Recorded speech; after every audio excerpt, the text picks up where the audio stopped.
Hello, good morning, जोहार। मैं संजय और आप देख रहे हैं न्यूज झारखंड। समय हो चला है झारखंड की खबरों को जानने का, झारखंड की खबरों से अपडेट होने का। तो चलिए जानते हैं आज की झारखंड की 25 मुख्य बड़ी खबरों को। चंद्र प्रकाश चौधरी और जेएमएम समर्थकों में हिंसक झड़प, चले बम गोली, बागमारा एसडीपीओ जख्मी। धनबाद जिले के मधुबन थाना अंतर्गत बीसीसीएल की खरखरी कोलियरी के जंगल में आउटसोर्सिंग कंपनी हिलटॉप की 4 दीवारी निर्माण के विवाद ने गुरुवार को हिंसक रूप ले लिया। ठेका कार्य में वर्चस्व को लेकर दोपहर में दो पक्ष आमने सामने हो गए। एक पक्ष में गिरिडीह के सांसद चंद्र प्रकाश चौधरी के समर्थक थे, तो दूसरे पक्ष से झामुमो नेता कारू यादव के समर्थक मोर्चा संभाले हुए थे। दोनों ओर से अंधाधुंध फायरिंग और बम विस्फोट किए गए। एक पक्ष के बाबोडी बस्ती निवासी सुभाष सिंह के पैर में गोली लगी, जबकि दोनों पक्षों के 2 दर्जन से अधिक युवक गंभीर रूप से जख्मी हो गए। इस दौरान 1.5 दर्जन से अधिक मोटरसाइकिलों को आग के हवाले कर दिया गया। मौके पर तैनात मधुबन व धर्माबांध पुलिस भाग खड़ी हुई। बाद में बागमारा अनुमंडल के दर्जनों थानों की पुलिस पहुंची। इधर घटना के विरोध में झामुमो समर्थकों ने खरखरी स्थित गिरिडीह सांसद चंद्र प्रकाश चौधरी के आवासीय कार्यालय को तोड़फोड़ करते हुए आग के हवाले कर दिया, जिसके बाद बागमारा एसडीपीओ पुरुषोत्तम कुमार सिंह के नेतृत्व में पुलिस जेएमएम नेता कारू यादव के मार्केट खरखरी तालाब के पास पहुंचकर घटना को अंजाम देने वाले युवकों की तलाश शुरू की। इसी दौरान एक युवक की गिरफ्तारी व मार्केट में पुलिस की तलाशी की सूचना पर जेएमएम नेता कारू यादव भी वहां पहुंचे। पुलिस व कारू यादव के बीच कहासुनी के बाद हाथापाई शुरू हो गई।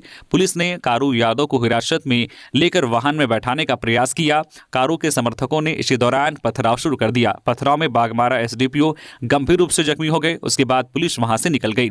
इधर कारू यादव भी पुलिस हिरासत से बचकर निकल गए। सूचना पाकर ग्रामीण एसपी कपिल चौधरी मधुबन थाना पहुंचे और मामले की जानकारी ली। मैया सम्मान योजना में आई नई परेशानी, अब क्या करेगी हेमंत सरकार, महिलाएं हुई नाराज। झारखंड की हेमंत सोरेन सरकार ने मैया सम्मान योजना की किस्त जरूर जारी कर दी है, लेकिन फिर भी महिलाओं को पैसे नहीं मिल पा रहे हैं। महिलाएं लगातार शिकायत कर रही है। ताजा मामला है हजारीबाग का, जहां हजारों महिला ने योजना की किस्त नहीं मिलने की शिकायत की है। महिलाओं ने बताया कि हमें पैसे नहीं मिल रहे हैं, हम लोग अधिकारियों के लगातार चक्कर काट रहे हैं, फिर भी इसका समाधान नहीं हो पा रहा है। कई महिलाओं ने राज्य सरकार से भी नाराजगी जताई है। महिलाओं ने कहा है कि हमारा कोई सुनने वाला नहीं है, हम लोग क्या करें। नाराज महिलाएं काफी नाराज दिख रही थी और सरकार के इस रवैये पर अधिकारियों को खरी खोटी सुना रही थी। यहां शहरी व ग्रामीण क्षेत्र की महिलाएं शामिल थी। आपको बता दें कि यही स्थिति झारखंड के अन्य जिलों में भी देखने को मिल रही है। महिलाएं लगातार अधिकारियों के चक्कर काट रहे हैं, जिनके खाते में पैसे नहीं आए हैं। पहाड़ों से आ रही हवाओं ने झारखंड में बढ़ाई कनकनी। रांची के मेक्लुस्कीगंज का पारा पहुंचा 1.5 डिग्री। 4 दिन और सताएगी ठंड। पहाड़ों से आ रही सर्द हवाओं ने झारखंड में कनकनी बढ़ा दी है। 20 जिलों का तापमान 10 डिग्री से नीचे पहुंच गया है। मिनी लंदन कहे जाने वाले झारखंड के मेक्लुस्कीगंज का तापमान इस सीजन में पहली बार 1.5 डिग्री सेंटीग्रेड तक गिर गया है। मौसम विभाग ने कहा है कि अभी 4 दिन और लोगों को कड़ाके की ठंड से राहत नहीं मिलेगी। अगले कुछ दिनों तक हाड़ कपाने वाली ठंड का सामना करना होगा। पहाड़ों से आ रही बर्फीली हवाओं की वजह से 4 जिलों को छोड़कर झारखंड का तापमान अपने न्यूनतम स्तर पर पहुंच गया है। राजधानी रांची के खिलारी प्रखंड के मेक्लुस्कीगंज में ठंड प्रचंड रूप दिखा रहा है। वर्ष 2025 में पहली बार यहां का तापमान लुढ़ककर 1.5 डिग्री सेल्सियस हो गया है। गुरुवार को यहां का उच्चतम तापमान 19 डिग्री सेंटीग्रेड रिकॉर्ड किया गया। इधर झारखंड के शहरी क्षेत्रों में भी ठंड का असर देखा जा रहा है। राजधानी रांची का न्यूनतम तापमान 8.8 डिग्री हो गया है। लातेहार का न्यूनतम तापमान 6.5 डिग्री, तो वहीं गुमला का 9.3 डिग्री, सरायकेला खारसावा एवं लोहरदगा का न्यूनतम पारा 8.6 डिग्री सेल्सियस हो गया है। 4 जिलों पूर्वी सिंहभूम, गोड्डा, पाकुड़ और साहिबगंज को छोड़कर राज्य के सभी 20 जिलों का तापमान 10 डिग्री से नीचे चला गया है। गढ़वा रोड स्टेशन पर निरीक्षण ट्रेन में लगी भीषण आग, रेलों का परिचालन हुआ प्रभावित। पलामू के गढ़वा रोड स्टेशन से गुरुवार को एक बड़ी घटना सामने आई। यहां एक निरीक्षण ट्रेन में भीषण आग लग गई। आग इतनी भयंकर थी कि पूरी ट्रेन जलकर खाक हो गई। स्टेशन पर आग की लपटों को देखकर अफरा तफरी का माहौल बन गया। आग की सूचना मिलते ही फायर ब्रिगेड की गाड़ी मौके पर पहुंची और आग बुझाने का काम किया। रेलवे इंस्पेक्टर बनारसी यादव के नेतृत्व में दमकल कर्मियों ने कड़ी मेहनत से आग पर काबू पाया। प्रारंभिक जानकारी के अनुसार आग लगने का कारण शॉर्ट सर्किट बताया जा रहा है। इस घटना के कारण गढ़वा रोड स्टेशन से गुजरने वाली अन्य ट्रेनों का परिचालन 1.5 घंटे तक प्रभावित रहा। इंस्पेक्टर बनारसी यादव ने इस मामले में जानकारी दी। उन्होंने बताया कि निरीक्षण यंत्र में शॉर्ट सर्किट के कारण आग लग गई थी। वहीं दमकल विभाग की टीम ने काफी मशक्कत के बाद आग पर काबू पाया। शव ले जाने के लिए परिजनों को नहीं मिला एम्बुलेंस, 1.5 घंटे सड़क किया जाम, पुलिस ने चटकाई लाठियां, 3 गिरफ्तार। लातेहार में शव ले जाने के लिए एम्बुलेंस नहीं मिलने से आक्रोशित परिजनों ने समाहरणालय के पास NH 39 को करीब 1.5 घंटे जाम कर दिया। मौके पर पहुंची पुलिस ने लोगों को काफी समझाया पर वो नहीं माने। इसके बाद पुलिस ने लाठियां चटकाई और भीड़ को तितर बितर किया। पुलिस ने प्रदर्शन कर रहे 3 लोगों को गिरफ्तार किया है। सीओ अरविंद देवाशीष टोप्पो ने कहा है कि बिना परमिशन के धरना प्रदर्शन कर रहे थे। समझाने के बाद भी इन लोगों द्वारा उग्र प्रदर्शन करना शुरू कर दिया गया। इसके बाद इन लोगों पर कार्रवाई की गई है। उन्होंने कहा है कि प्रदर्शन कर रहे लोगों को चिन्हित किया जा रहा है, सभी पर कार्रवाई की जाएगी। इधर मृतक के चचेरा भाई पंचम कुमार राम ने कहा है कि मेरे भाई को महुआ डांड बुलाकर उसकी हत्या कर दी गई, लेकिन पुलिस कार्रवाई नहीं कर रही है। उन्होंने बताया कि सदर अस्पताल में शव का पोस्टमार्टम किया गया। पोस्टमार्टम के बाद शव ले जाने के लिए एम्बुलेंस की मांग की गई, लेकिन सिविल सर्जन द्वारा उपलब्ध नहीं कराया गया। इससे हम लोग शांतिपूर्ण प्रदर्शन कर रहे थे। झारखंड में शिक्षकों की छुट्टी पर रोक, रोज आना होगा स्कूल, सामने आई ये वजह। स्कूली शिक्षा एवं साक्षरता विभाग ने अगले माह आयोजित होने वाली 10वीं एवं 12वीं की परीक्षा को लेकर माध्यमिक एवं उच्चतर माध्यमिक विद्यालयों के शिक्षकों के अवकाश पर रोक लगा दी है। शिक्षक बिना पूर्व अनुमति के अवकाश पर नहीं जा सकेंगे। बच्चे परीक्षाओं में बेहतर प्रदर्शन कर सके और विद्यालयों का 100% परिणाम हो, इससे लेकर शिक्षक अपने अपने विषय के सिलेबस का रिवीजन बच्चों को कराएंगे। इसमें C और D ग्रेड वाले बच्चों के लिए विशेष कक्षाएं आयोजित की जाएगी। सचिव ने कहा है कि प्री टेस्ट का परिणाम संतोषजनक नहीं है। रिजल्ट बेहतर करने के लिए जनवरी में मॉडल टेस्ट और विशेष कक्षाओं का आयोजन किया जाएगा। अंग्रेजी, विज्ञान और गणित विषयों पर विशेष जोर दिया जाए।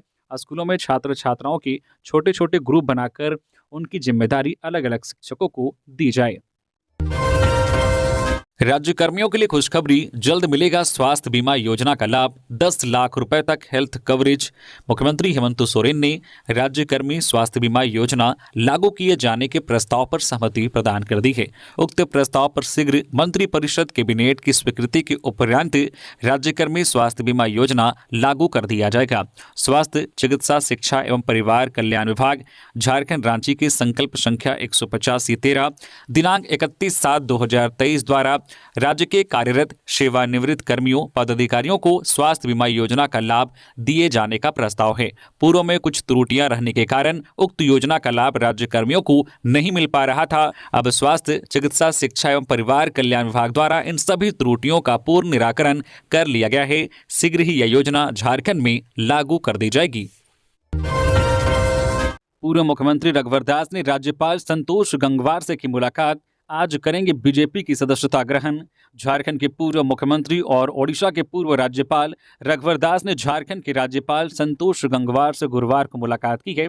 इस मुलाकात की एक तस्वीर भी सामने आई है। बता दें कि आज यानी कि 10 जनवरी को रघुवर दास दोबारा बीजेपी की सदस्यता लेंगे। कुछ दिनों पहले ही उन्होंने ओडिशा के राज्यपाल के पद से इस्तीफा दिया है। दोबारा सदस्यता लेने के बाद वह फिर से सक्रिय राजनीति में एंट्री करेंगे। रघुवर दास के सक्रिय राजनीति में लौटने के बाद कई तरह के कयास लगाए जा रहे हैं कि उन्हें पार्टी की तरफ से कोई बड़ी जिम्मेदारी मिल सकती है। सीएम हेमंत पहुंचे मेडिका अस्पताल, एडमिट भाजपा नेता कड़िया मुंडा का जाना हाल। मुख्यमंत्री हेमंत सोरेन ने रांची के मेडिका अस्पताल पहुंचकर लोकसभा के पूर्व उपाध्यक्ष कड़िया मुंडा के स्वास्थ्य तथा इलाज से संबंधित जानकारी ली तथा उनके शीघ्र स्वस्थ होने की कामना की। झारखंड में 3 सालों से ठीक से नहीं हुआ चीनी वितरण, बाबूलाल मरांडी ने राज्य सरकार से किया ये सवाल। बीजेपी प्रदेश अध्यक्ष बाबूलाल मरांडी ने कहा है कि झारखंड में खाद्य सुरक्षा की गंभीर स्थिति उजागर हुई है। उन्होंने राज्य सरकार पर निशाना साधते हुए कहा है कि तकरीबन 9 लाख गरीब परिवारों को मिलने वाली चीनी राज्य सरकार डकार गई है। कहा है कि पिछले 3 सालों के दौरान जनवरी 2022 से दिसंबर 2024 तक 36 में से केवल 24 महीने ही चीनी वितरण हुआ। 2022 में तो कई जिलों में एक बार भी चीनी नहीं बांटी गई। इस साल भी राज्य के कई हिस्सों में महज 37.66% परिवारों को ही चीनी मिली है। आखिर कब तक गरीब परिवारों के हक का राशन बाजारों में बेचा जाएगा? आखिर कब तक गरीबों के थाली की मिठास छीनकर उन्हें भ्रष्टाचार का कड़वा घूंट परोसा जाएगा? रांची में क्रशर प्लांट पर हमला, वाहनों को किया गया आग के हवाले। राजधानी के ओरमांझी में NEPL नामक क्रशर प्लांट पर अपराधी गिरोह ने हमला किया है। अपराधियों ने क्रशर प्लांट में खड़ी 2 गाड़ियों में आग लगा दी और मौके पर मौजूद मजदूरों के साथ मारपीट भी की। मामले की जानकारी मिलने के बाद ओरमांझी पुलिस मामले में शामिल अपराधियों की धरपकड़ के लिए सर्च ऑपरेशन चला रही है। राजधानी के ग्रामीण इलाके में एक बार फिर आगजनी की घटना को अंजाम दिया गया है। रांची के ओरमांझी थाना क्षेत्र स्थित गुंजा गांव में आगजनी की घटना को अंजाम दिया गया है। जानकारी के अनुसार बुधवार की देर रात गुंजा गांव स्थित क्रशर प्लांट पर आधा दर्जन अपराधियों ने हमला किया और आते ही वहां काम कर रहे सभी मजदूरों के मोबाइल फोन अपने कब्जे में ले लिए, जिसके बाद मजदूरों के साथ मारपीट की गई। मारपीट के बाद क्रशर प्लांट में खड़ी एक हाइवा और एक पोकलेन मशीन में पेट्रोल छिड़ककर आग लगा दी गई। आग लगाने के बाद सभी अपराधी जंगल की ओर भाग गए। भूमि निरीक्षण के लिए गए डीवीसी और रेलवे अफसरों का ग्रामीणों ने किया विरोध, खाली हाथ लौटे। हजारीबाग जिले के तिलैया डैम OP क्षेत्र अंतर्गत हरली चौक के पास रेलवे लाइन के लिए भूमि सर्वेक्षण का कार्य निर्धारित था। इस काम के लिए डीवीसी के चेयरमैन और रेलवे के अधिकारी मौके पर पहुंचे, लेकिन उन्हें स्थानीय ग्रामीणों के कड़े विरोध का सामना करना पड़ा। स्थिति को देखते हुए अधिकारियों को बिना सर्वेक्षण किए ही वापस लौटना पड़ा। घटना की जानकारी मिलने पर बरकट्टा के पूर्व विधायक जानकी यादव मौके पर पहुंचे और ग्रामीणों का समर्थन किया। उन्होंने डीवीसी के अधिकारियों को फटकार लगाते हुए कहा कि ग्रामीण पहले ही अपनी बहुत सारी जमीन डीवीसी को दे चुके हैं, लेकिन इसके बदले उन्हें केवल प्रदूषण और समस्याएं ही मिली हैं। उन्होंने साफ कहा है कि अब ग्रामीण 1 इंच भी जमीन डीवीसी को नहीं देंगे। जानकी यादव ने चेतावनी दी है कि डीवीसी अपनी कार्यशैली में सुधार करे, अन्यथा 1600 मेगावाट के विस्तार की योजना तो दूर, पहले से उत्पादित 1000 मेगावाट बिजली पर भी रोक लगाई जा सकती है। सरकार विकास की रेस में आगे, अधिकारी और कर्मचारी भी रेस में हो जाएं शामिल, शिल्पी नेहा तिर्की। कृषि पशुपालन एवं सहकारिता मंत्री शिल्पी नेहा तिर्की ने बेड़ो प्रखंड कार्यालय में सरकार की योजनाओं को लेकर मैराथन बैठक की। इस मौके पर मंत्री शिल्पी नेहा तिर्की ने अधिकारियों से कहा है कि सरकार विकास योजनाओं को धरातल पर उतारने को लेकर रेस है, लेकिन जब तक अधिकारी और कर्मचारी रेस नहीं होंगे तब तक सरकार की योजना लाभुकों के दहलीज नहीं पहुंच पाएगी। आज के समय में जरूरी है कि सरकार के द्वारा विभागों के माध्यम से चलाई जा रही योजना को समय पर लाभुक तक पहुंचाना है। मंत्री ने कहा है कि इसको लेकर अधिकारी और कर्मचारियों को जो है टास्क दिया गया है। जामताड़ा में चोरी की 7 बाइक के साथ गिरोह का सरगना गिरफ्तार, 2 आरोपी फरार। जामताड़ा पुलिस ने एक बड़ी कार्रवाई करते हुए बाइक चोर गिरोह के सरगना को गिरफ्तार किया है। यह गिरफ्तारी गोविंदपुर साहिबगंज हाईवे पर पोसई के पास हुई है। पुलिस ने आरोपी की निशानदेही पर छापेमारी कर 7 चोरी की बाइक बरामद की है। ये सभी बाइक जामताड़ा, धनबाद और गिरिडीह सहित अन्य जगहों से चोरी की गई थी। SDPO विकास आनंद लागोरी ने बताया है कि गोविंदपुर साहिबगंज हाईवे पर पुलिस ने 3 लोगों को बाइक पर संदिग्ध तरीके से आते हुए देखा। पुलिस को देखकर उनमें से 2 लोग बाइक से कूदकर भाग गए, लेकिन एक आरोपी को पुलिस ने पकड़ लिया।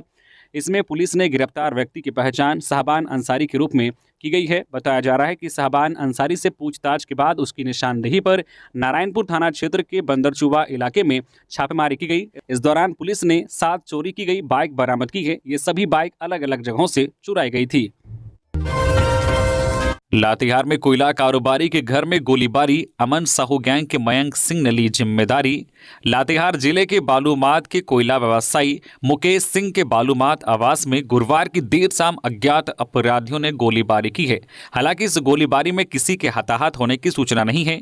एक अपाची बाइक सवार 2 अपराधियों ने फायरिंग कर अपराधी फरार हो गए। सभी अपराधी बालूमाथ थाना की ओर से आए हुए थे और गोली चलाकर वापस बालूमाथ थाना की ओर भाग निकले। पूरी घटना घर में लगे CCTV कैमरे में कैद हो गई है। सोशल मीडिया पर घटना की जिम्मेदारी लेते हुए अमन साहू गिरोह के मयंक सिंह ने कहा है कि गुरुवार शाम बालूमाथ में मुकेश सिंह के घर जो गोलीबारी हुआ है ये मेरे द्वारा कराया गया है। याद रखना 2 बार में तुम्हारे दोनों कान का पर्दा खोले हैं। इस बार मैनेज नहीं किए तो अब की तुम्हारा खोपड़ी खोलूंगा, वादा है। लेवी मांगने के आरोप में 3 अपराधी गिरफ्तार। 4 लेन निर्माण में मुंशी और ठेकेदार से मांगी थी रंगदारी, 3 पिस्टल जब्त। लातेहार में लेवी मांगने के आरोप में 3 अपराधियों को हथियार के साथ गिरफ्तार कर गुरुवार को जेल भेज दिया गया है। इनके पास से 1 पिस्तौल, 2 जिंदा कारतूस व 1 बाइक बरामद की गई है। NHAI द्वारा उदयपुरा से भोगू तक बन रहे 4 लेन निर्माण कार्य में मुंशी और ठेकेदार से रंगदारी लेने व दहशत फैलाने का आरोप है। गिरफ्तार अपराधी पप्पू कुमार उर्फ मनीष, अक्षय कुमार और प्रमोद यादव शामिल हैं। बरवाडी एसडीपीओ भरत राम ने मनिका थाना में बताया कि गुप्त सूचना के आधार पर दुमुहान के पास चेकिंग अभियान चला गया। इस दौरान एक बाइक से 3 व्यक्ति आते दिखे। पुलिस ने तीनों को पकड़कर तलाशी ली। इनके पास से हथियार व कारतूस बरामद किया गया। पूर्व सीएम रघुवर दास पहुंचे रांची के मेडिका अस्पताल। कड़िया मुंडा से मुलाकात कर जाना हालचाल। झारखंड के पूर्व मुख्यमंत्री रघुवर दास गुरुवार को मेडिका अस्पताल पहुंचे। यहां रघुवर दास ने लोकसभा के पूर्व उपाध्यक्ष और भाजपा के वरिष्ठ नेता कड़िया मुंडा से मुलाकात की और उनका हालचाल जाना। इसकी तस्वीर साझा करते हुए ओडिशा के पूर्व राज्यपाल ने लिखा है कि कड़िया मुंडा जी से आज मेडिका अस्पताल में मुलाकात कर उनका कुशल क्षेम जाना। बाबा बैद्यनाथ से कामना है कि वे जल्द स्वस्थ हों और जनसेवा के कार्यों में पूर्व की तरह जुटे। सीएम हेमंत सोरेन से मिले कोयला एवं खान मंत्री जी किशन रेड्डी। इन मुद्दों पर हुई चर्चा। सीएम हेमंत सोरेन से गुरुवार को केंद्रीय कोयला एवं खान मंत्री जी किशन रेड्डी ने मुलाकात की। इस दौरान मुख्यमंत्री आवासीय कार्यालय में राज्य सरकार के अधिकारियों तथा कोयला मंत्रालय, कोल इंडिया और इसकी अनुषंगी इकाइयों के वरीय पदाधिकारियों के बीच कोयला खनन से जुड़े विभिन्न विषयों मुद्दों पर उच्च स्तरीय बैठक की गई। रोड एक्सीडेंट में 5 लोगों की मौत। गुमला में अलग अलग 4 हादसे में गई जान। मृतकों में 3 युवक शामिल। गुमला जिले में बुधवार रात 4 अलग अलग जगह पर हुए रोड एक्सीडेंट में 5 लोगों की मौत हो गई। मृतकों में 3 युवक और 2 बुजुर्ग शामिल हैं। घटना बांसडी घाटी, जसपुर रोड, गुरदरी थाना क्षेत्र और तुकई बगीचा, बसिया थाना क्षेत्र में हुई। मृतकों में अजय कुजूर 26 वर्षीय, राजनाथ कुरबा 25 वर्षीय, सुखसागर गोप 26 वर्षीय, अजीजन खातून 65 वर्षीय और एडवर्ड टोपनो 66 वर्षीय शामिल हैं। पहली घटना बांसडी घाटी के पास हुई। यहां सड़क दुर्घटना में बाइक सवार 2 छात्रों की मौत हो गई, जबकि एक को रिम्स रेफर किया गया है। दूसरी घटना ट्रक की चपेट में आने से गंभीर रूप से जख्मी 65 वर्षीय अम्बुआ निवासी अजीजन खातून की रिम्स ले जाने के दौरान मौत हो गई। उसे एक ट्रक ने पंजाब नेशनल बैंक जसपुर रोड में धक्का मार दिया था। जबकि तीसरी घटना में डुमरी थाना क्षेत्र के एडवर्ड टोपनो अपने रिश्तेदार के घर बाइक से जा रहे थे। इसी दौरान रास्ते में पेड़ से टक्कर होने की वजह से घटनास्थल पर ही उसने दम तोड़ दिया। चौथी घटना कुम्हारी तुकई बगीचा बसिया थाना क्षेत्र में हुई, जहां अज्ञात ऑटो की टक्कर में कुम्हारी बाजार से लौटने के दौरान 26 वर्षीय बनतरिया बसिया निवासी सुखसागर गोप की रिम्स ले जाने के दौरान सदर अस्पताल में मौत हो गई। हर साल बढ़ाएंगे मनरेगा मजदूरों का मानदेय, अफसर तैयार करे योजना का प्रारूप। दीपिका पांडे। मनरेगा के तहत वर्षवार मजदूरी दर में वृद्धि करने के लिए आवश्यक योजना का गठन किया जाएगा। इसको लेकर ग्रामीण विकास मंत्री दीपिका पांडे सिंह की अध्यक्षता में एफएफपी भवन के प्रथम तल स्थित सभागार में संपन्न समीक्षात्मक बैठक की। मंत्री ने अधिकारियों को निर्देश दिया है कि मनरेगा योजना के तहत विगत वित्तीय वर्ष 2023-24 में किए गए रोजगार सृजन एवं योजनाओं की पूर्णता के समरूप वर्तमान वित्तीय वर्ष में भी लक्ष्य प्राप्त करने का कार्य करें। मनरेगा योजना से मिट्टी मोरम पथ की स्वीकृति प्रदान किए जाने हेतु सुस्पष्ट दिशा निर्देश विगत स्तर से निर्गत किए जाएं, ताकि सभी गांवों, कस्बों और टोलों को आवागमन हेतु सुविधा प्रदान की जा सके। वही वर्तमान सरकार के द्वारा मनरेगा श्रमिकों के लिए न्यूनतम मजदूरी दर 350 रुपये निर्धारित किया जाना है, जिसके लिए वर्षवार मजदूरी दर में वृद्धि करने हेतु आवश्यक योजना का गठन करने का निर्देश मंत्री ने दिया है। रांची में 12 से 26 जनवरी तक हॉकी इंडिया लीग का आयोजन। दर्शकों के लिए होगा प्रवेश निःशुल्क। राजधानी रांची के मरांग गोम के जयपाल सिंह मुंडा हॉकी स्टेडियम मोरहाबादी में 12 जनवरी से 26 जनवरी तक हॉकी इंडिया लीग का आयोजन होगा। प्रतियोगिता में महिला वर्ग में 4 और पुरुष वर्ग की 8 टीमें भाग लेंगी। विभिन्न टीमों में भारतीय महिला हॉकी टीम की कप्तान साहब, झारखंड की बेटी सलीमा टिट्टे के अलावा निक्की प्रधान, संगीता कुमारी, ब्यूटी डुंगडुंग, दीपिका शोरेंग, बिनिमा धान खेलती दिखेंगी। आपको बता दें कि रांची में आगामी 12 जनवरी से 26 जनवरी तक होने वाले हॉकी इंडिया लीग प्रतियोगिता को लेकर तैयारी अंतिम चरण में है। इस मैच का आयोजन राजधानी रांची के मोरहाबादी मैदान स्थित मरांग गोम के जयपाल सिंह मुंडा एस्ट्रोटर्फ स्टेडियम में होना है। इस मैच में कुल 4 टीमें शामिल हो रही हैं। राज्यपाल ने दिया आदेश, कहा विश्वविद्यालय जल्द भेजे 2025 का एकेडमिक और एग्जाम कैलेंडर। राजभवन के निर्देश पर झारखंड के सभी विश्वविद्यालयों ने वर्ष 2025 का यूनिफॉर्म अवकाश कैलेंडर जारी कर दिया है। हालांकि अब तक एकेडमिक और परीक्षा कैलेंडर तैयार नहीं किया गया है। इस पर राज्यपाल और कुलाधिपति संतोष कुमार गंगवार ने सख्त रुख अपनाते हुए सभी विश्वविद्यालयों को जल्द से जल्द एकेडमिक और एग्जाम कैलेंडर तैयार कर राजभवन भेजने का आदेश दिया है।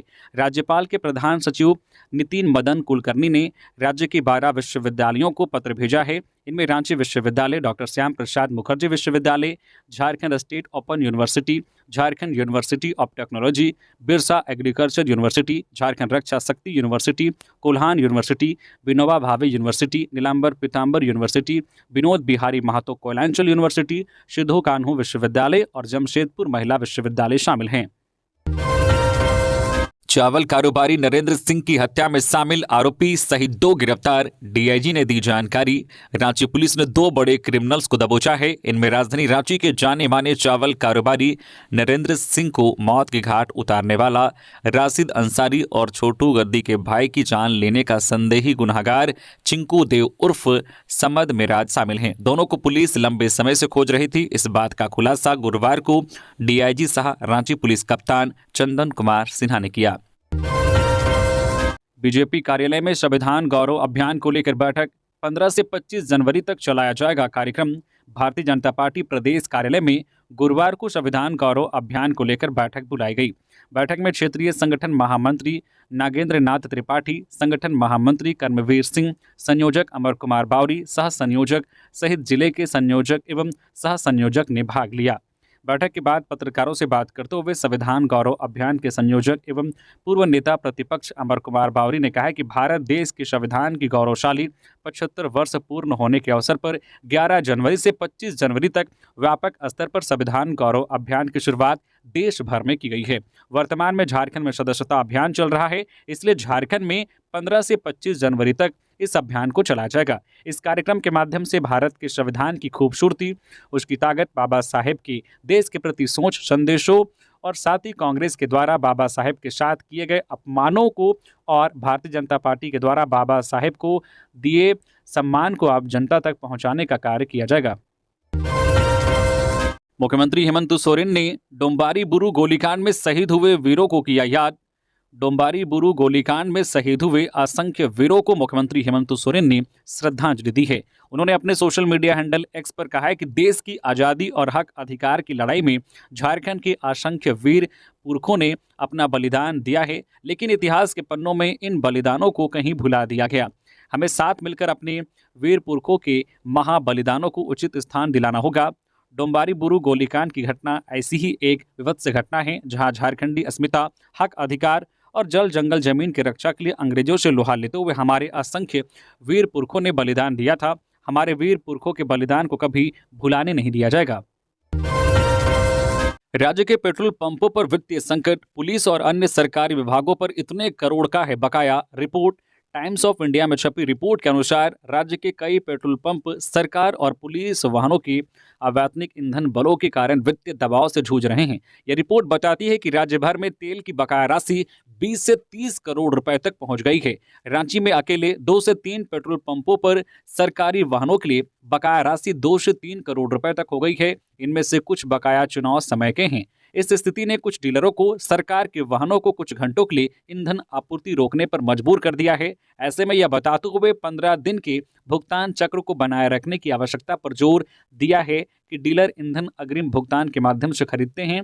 वहीं इस मामले पर एक पेट्रोल पंप मालिक ने बताया है कि हाल ही में बकाया बिलों के कारण सरकार के वाहनों को 2 दिन तक ईंधन आपूर्ति रोक दिया गया था। मीडिया रिपोर्ट के मुताबिक सभी पेट्रोल पंपों को समान समस्याओं का सामना नहीं करना पड़ रहा है। इसका कारण यह है कि कुछ पेट्रोल पंप पर सरकारी वाहनों की सीमित आवाजाही होती है और जब वे आते हैं तो तुरंत भुगतान किया जाता है। बाबूलाल का आरोप, महिला सम्मान का ढोंग करने वाली सरकार बेटियों की सुरक्षा में नाकाम।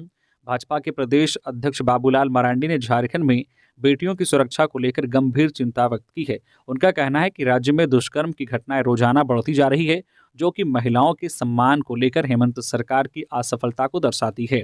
बाबूलाल ने एक्स पर पोस्ट कर लिखा है कि झारखंड में बेटियों की सुरक्षा का मुद्दा गंभीर है।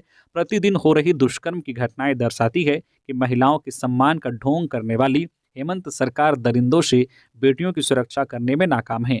उन्होंने कहा कि यदि मुख्यमंत्री जी में तनिक भी नैतिकता बची है तो महिलाओं की सुरक्षा के लिए ठोस कदम उठाएं। राज्यपाल संतोष गंगवार मिले कड़िया मुंडा से, मेडिका अस्पताल में जाना उनका हाल, चिकित्सकों से उनके इलाज के लिए जानकारी। झारखंड के राज्यपाल संतोष गंगवार ने गुरुवार को पूर्व केंद्रीय मंत्री कड़िया मुंडा से मेडिका अस्पताल रांची जाकर उनका कुशलक्षेम जाना एवं वहां उपस्थित डॉक्टरों से उनके उपचार की जानकारी ली। इस मौके पर उन्होंने कहा है कि मैं उनके शीघ्र स्वस्थ होने की कामना करता हूं। बता दें कि पिछले दिनों कड़िया मुंडा की तबियत खराब हो गई थी। तबियत खराब होने के बाद खूंटी के civil surgeon doctor Nageshwar Manjhi ने उनके घर जाकर स्वास्थ्य की जांच की थी। स्वास्थ्य में सुधार नहीं होने पर उन्हें मंगलवार को रांची रेफर किया गया। जांच के बाद उन्हें मेडिका अस्पताल में भर्ती किया गया। गुरुवार को इसी को लेकर राज्यपाल संतोष गंगवार उनसे मिलने और उनके स्वास्थ्य की जानकारी लेने मेडिका अस्पताल पहुंचे। गिरिडीह में सड़क हादसे में एक की मौत, तेज रफ्तार ट्रक ने मारी टक्कर, बाइक सवार एक युवक जख्मी। गिरिडीह के पीरटांड थाना क्षेत्र स्थित पांडेडीह में ट्रक की चपेट में आने से बाइक सवार एक युवक की मौत हो गई, जबकि एक युवक गंभीर रूप से घायल हो गया। मृतक की पहचान खुखरा निवासी नारायण कोल के रूप में की गई, जबकि घायल की पहचान हरलाडी निवासी राजेश कोल के रूप में की गई है। घटना के बाद शव को पोस्टमार्टम के लिए सदर अस्पताल लाया गया, जबकि घायल का इलाज जारी है। घटना के संबंध में बताया गया है कि नारायण कोल और राजेश कोल दोनों एक साथ बड़ाकर धर्मशाला के पास चिमनी ईंट भट्टा में काम करने के लिए गए हुए थे। काम खत्म कर दोनों युवक एक ही बाइक से घर लौट रहे थे। इसी दौरान पांडेडी के पास एक तेज रफ्तार ट्रक ने बाइक में ठोकर मार दी। खूंटी में हाथियों के उत्पात से दहशत में ग्रामीण, फसलों और घरों को बचाने के लिए कर रहे हैं रत जगह। वन प्रमंडल के कर्रा प्रखंड क्षेत्र के दर्जनों गांवों के ग्रामीण एक सप्ताह से रत जगह कर रहे हैं। कड़कड़ाती ठंड के बावजूद गांव से बाहर हाथों में डंडे और खुद के खर्चे से पटाखा और मसाल लेकर रात गुजारने को मजबूर हैं, क्योंकि क्षेत्र में हाथियों का आतंक है। अपनी खेतों और खलिहानों में रखे अनाजों को बचाने के लिए ग्रामीण रात भर जाग रहे हैं। पिछले एक महीने से हाथियों का झुंड वन प्रमंडल क्षेत्र के विभिन्न क्षेत्रों में विचरण कर रहा है। खासकर तमाड़, बुंडू, सोनाहातू इलाके और कर्रा के जरियागढ़ क्षेत्रों में मौजूद है। झुंड से बिछड़कर 2 से 3 हाथी लगातार उत्पात मचा रहे हैं। खेतों में लगी फसलों को खाने से ज्यादा बर्बाद करना और खलिहानों में रखे अनाजों को बर्बाद करने का काम कर रहे हैं, जिससे ग्रामीणों को आर्थिक नुकसान झेलना पड़ रहा है। इतना ही नहीं, हाथियों के झुंड ने घरों को भी क्षतिग्रस्त किया है, जिसके कारण ग्रामीणों का रात में सोना मुश्किल हो रहा है। शाम होते ही ग्रामीण अपने अपने घरों में दुबक जा रहे हैं। हाथी शाम होते ही जंगलों से निकलकर गांवों की ओर कूच कर जाते हैं, साथ ही घूमते घूमते शहरी इलाकों तक भी पहुंच जा रहे हैं। देवघर के चौक चौराहों पर राजस्थानी लोगों की दिख रही भीड़, जाने क्यों। बाबा मंदिर में देश भर के लोग पूजा करने पहुंचते हैं। इसका नजारा जनवरी महीने में देखने को मिल रहा है। देवघर के बाबा मंदिर में इन दिनों सिर्फ झारखंड के विभिन्न जिलों से नहीं, बल्कि देश के विभिन्न राज्यों से श्रद्धालु पहुंच रहे हैं। इन दिनों देवघर में सबसे ज्यादा राजस्थानी श्रद्धालुओं की संख्या देखने को मिल रही है। राजस्थान से आए श्रद्धालुओं ने बताया कि प्रत्येक साल के जनवरी महीने में राजस्थान के विभिन्न जिलों के लोग एकजुट होकर तीर्थ यात्रा पर निकलते हैं, जिसमें एक ठहराव देवघर में भी होता है। इन दिनों मंदिर के आसपास राजस्थानी श्रद्धालुओं की अत्यधिक भीड़ देखने को मिल रही है। मंदिर के आसपास ऐसा लग रहा है मानो पूरा राजस्थान देवघर में ही आकर बस गया हो। 5 वर्षीय बच्चे की हत्या, तालाब में फेंका शव, बुधवार शाम से था लापता। बच्चे के चचेरे दादा दादी पर हत्या का आरोप। गिरिडीह में बुधवार रात एक 5 वर्षीय बच्चे की निर्मम हत्या कर दी गई। बच्चे का शव गुरुवार की सुबह एक तालाब में बरामद किया गया। मृतक की मां ने बच्चे के चचेरे दादा दादी पर हत्या कर शव को तालाब में फेंकने का आरोप लगाया है। वह घटना के बाद से आरोपी फरार है। वारदात देवरी थाना क्षेत्र के चोलीडी गांव की है। मृतक की पहचान सुदीप कुमार यादव के रूप में की गई है। उसका शव गांव स्थित बुढ़वा आहार तालाब में मिला है। मृतक की मां कंचन देवी के अनुसार जमीन विवाद में बेटे की हत्या कर दी गई है। कोयला मंत्री किशन रेड्डी ने किया सीसीएल में सुरक्षा प्रशिक्षण केंद्र का उद्घाटन। सांसद महुआ मांझी रही मौजूद। केंद्रीय कोयला मंत्री किशन रेड्डी ने गुरुवार को रांची के सीसीएल में सुरक्षा प्रशिक्षण केंद्र का उद्घाटन किया। इस अवसर पर उन्होंने सीसीएल के कार्यों की समीक्षा भी की। उद्घाटन समारोह में सांसद महुआ मांझी, विधायक और सीसीएल के वरिष्ठ अधिकारी मौजूद रहे। सीएम हेमंत सोरेन से बोकारो डीसी और प्रदूषण नियंत्रण बोर्ड के अध्यक्ष ने की शिष्टाचार मुलाकात। गुरुवार को मुख्यमंत्री हेमंत सोरेन से मुख्यमंत्री आवासीय कार्यालय में बोकारो जिले की उपायुक्त विजया जाधव और झारखंड राज्य प्रदूषण नियंत्रण बोर्ड के अध्यक्ष शशिकर सामंता ने शिष्टाचार मुलाकात की। इस दौरान उन्होंने मुख्यमंत्री को नववर्ष 2025 की बधाई और शुभकामनाएं दी। इस दौरान मुख्यमंत्री हेमंत सोरेन ने भी दोनों अधिकारियों को नूतन वर्ष की हार्दिक शुभकामनाएं दी और उनके आगामी कार्यों के लिए सफलता की कामना की। तो ये थी आज की झारखंड की टॉप बड़ी खबरें। इसी तरह से झारखंड की हर छोटी बड़ी खबर देखने के लिए आप हमारे चैनल न्यूज झारखंड चैनल को सब्सक्राइब करके बेल आइकन प्रेस कर दीजिए, जिससे झारखंड की हर छोटी बड़ी खबर का अपडेट आप तक पहुंचता रहे। तो अभी के लिए बस इतना ही, हमें दीजिए इजाजत, फिर मिलते हैं नेक्स्ट खबरों के साथ। धन्यवाद।